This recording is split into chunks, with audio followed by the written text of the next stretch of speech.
अशोक कुमार सक्सेना जी की आज पुण्यतिथि है 18वीं, क्या कहना चाहते हैं आप? आज का दिन मेरे लिए बहुत भावुक दिन है। आज मेरे पूज्य पिताजी और भारत एकेडमी परिवार के संस्थापक स्वर्गीय अशोक कुमार सक्सेना जी की 18वीं पुण्यतिथि है और आज का दिन मेरे लिए विशेष है।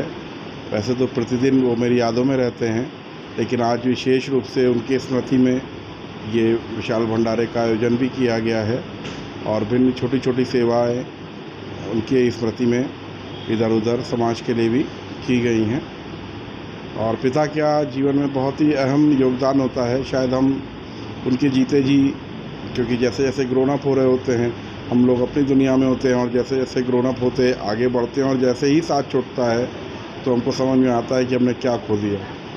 तो हर पुत्र का यही कर्तव्य है कि अपने पिता के जीते जी अपने माता पिता के लिए बहुत ही उनके लिए आदर सम्मान, उनके लिए अच्छे कर्म करें। और क्योंकि पिता का योगदान का कर्ज जो है वो कोई नहीं चुका सकता। माता का तो प्रेम दिखाई देता है, लेकिन पिता का प्रेम वो दिखाई नहीं देता। और सभी जितने भी लोग हैं, मैं इनसे यही उम्मीद करता हूँ, उनसे यही आशा रखता हूँ कि अपने माता पिता के लिए अच्छे विचार, अच्छे भाव, उनके लिए सेवा की भावना और उनके लिए हमेशा सेवा में तत्पर रहें। और मेरा ये सौभाग्य है कि मेरी जन्मभूमि भी यही है और कर्म भूमि यही है, तो माता जी का भी आशीर्वाद हमेशा रहता है। दुखद ये है कि पिताजी ने साथ छोड़ दिया, लेकिन जो भी है, श्री हनुमान जी महाराज के आश्रय में हमने पिछले वर्ष 2023 में अशोक मेमोरियल फाउंडेशन की स्थापना उनकी पुण्य स्मृति में करी गई और एक सीनियर सिटीज़न क्लब बनाया गया है 60+ लोगों के लिए। शाम को 2 घंटे उनके लिए यहाँ पर सेवा रहती है। लोग आते हैं, आनंद करते हैं, अपना गेम्स खेलते हैं, भजन करते हैं। और एक वाटर कूलिंग मशीन भी बाहर लगवाई गई है जन सेवा के लिए। ये 2 सेवाएं अशोक मेमोरियल फाउंडेशन के तत्वाधान में चल रही हैं। यथा संभव अपनी क्षमता के अनुसार जो है वो विभिन्न धार्मिक सामाजिक कार्यक्रमों में जो है वो योगदान बना रहता है। श्री हनुमान जी महाराज से यही आश्रय है कि क्षमता को बढ़ाएं और मैं समाज के लिए आगे कर पाऊँ और समाज को कुछ दे पाऊँ और अपना जीवन को सफल बना पाऊँ।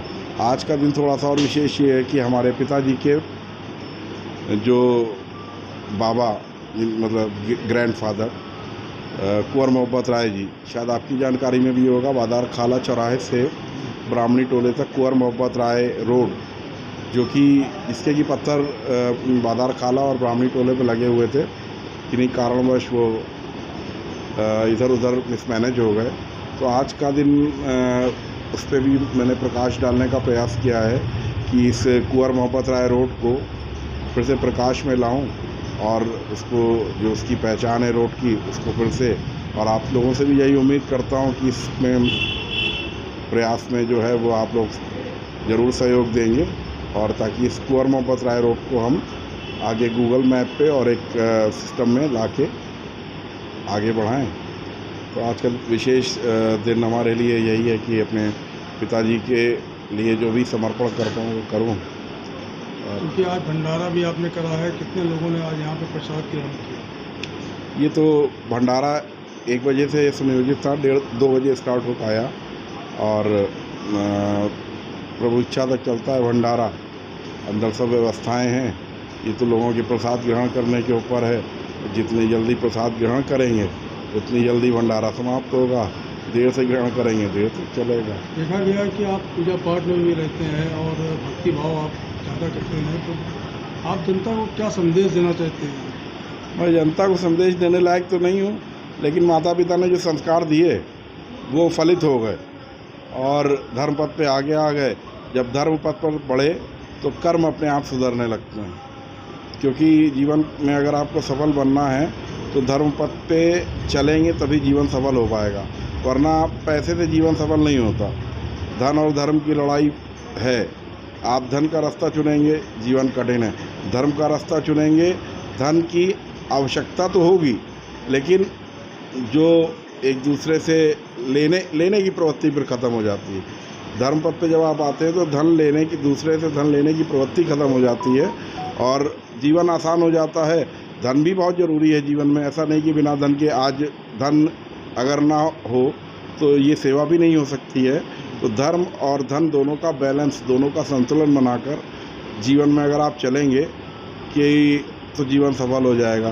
किसी ने सोचा कि हम केवल धन के बल पे अपना जीवन सफल बना लेंगे तो संभव नहीं है। किसी ने सोचा कि हम केवल धर्म पे ही रह के जीवन सफल बना लेंगे, वो भी संभव नहीं है। तो इसका संतुलन बना के चलना पड़ेगा और यही अपने युवा पीढ़ी से भी यही आज मैं सोचता हूँ, उनको यही संदेश देना चाहता हूँ कि वो भी अपने जीवन को सफल बनाने के लिए धर्म पथ को जरूर चुनें, धर्म को धुरी बना के आगे बढ़ें। तो जीवन जो है, समस्याएं आती हैं लेकिन हनुमान जी महाराज उसको जो है वो फेस करने की क्षमता देते हैं। बल्कि हमको लगता है जब धर्म पथ पे बढ़ते हैं तो और ज़्यादा समस्याएं आती हैं। लेकिन क्या होता है कि आप जिस डोर को पकड़ लिया, अगर हनुमान जी की पूंछ को पकड़ रखा है आपने, तो फिर जो है वो भवसागर से आपको पार करा ही देंगे। विश्वास अड़िग होना चाहिए। धर्म पूर्ण रूप से विश्वास है और विश्वास अगर टूट गया तो धर्म खत्म हो गया। तो ये विश्वास का खेल है और जब आप उस पथ पे चलते हैं तो उसके अनुभव आप ही कर सकते हैं। क्या आपको एहसास हो रहा है, दूसरा जो है वो उसके लिए वो नहीं समझ सकता कि धर्म क्या है। ठीक।